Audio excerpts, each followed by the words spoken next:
какие иконы они заказывали, кому они молились.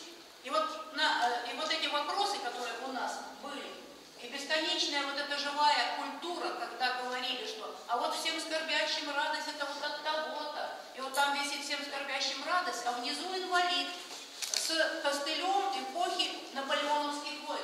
И икона эта, значит, была в 1913 году в доме киотника, потолочника, у которого было, на войну на первую он шел.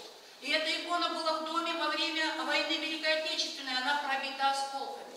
И таким образом это все как бы завязывается. Точно так же рядом Александр Невский и чудо-явление Бориса Глеба во время битвы его. Там внизу, в витрине, лежит энкалпион 12 века Бориса Глеб с воинского поля. Значит, это все правда. Эта икона тоже пробита осколками снарядов. Вот так мы приходили и спрашивали, а зачем умягчение злых сердец, о чем молились и как было. А кто такой Гурий, Самон и Авель? Это воплощение семейной любви во всех возрастах.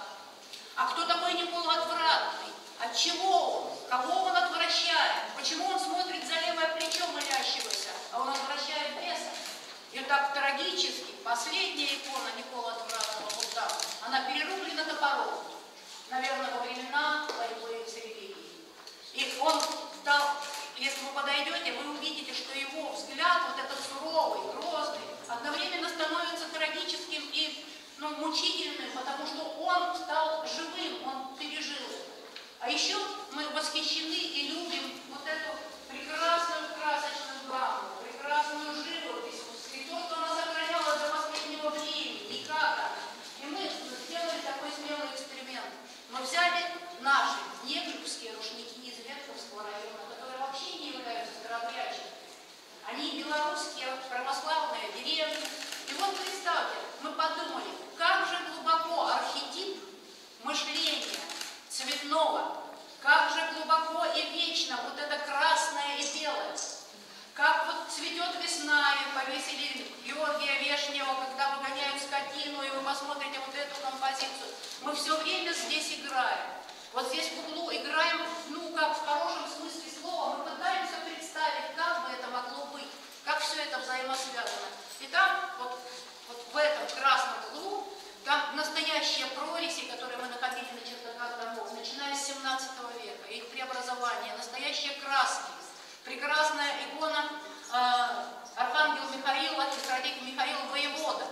И та полуразрушенная семичастная икона, где сверху маленькое клеймо архангела Михаила Воеводы.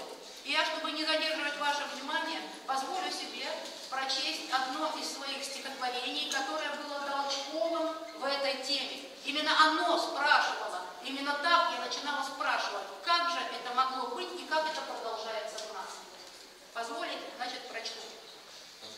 Он там очень маленький. Не стих Архангела Михаила, не стих его.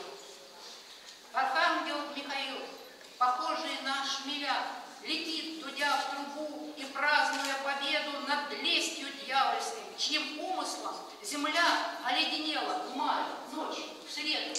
Архангел Михаил, дух маленьких икон, теплящих киноварь в христианских избах, ты знаешь, кем в последней битве призван, яришься радужкой и празднуешь зрачком, входя как семечко, пылая как клеймо на многочастной дедовской иконе.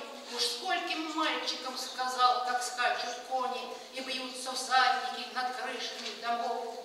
И в зале вечерних облаков никто из выросших не усомнился в правде все длящегося боя жизни ради, и в блеске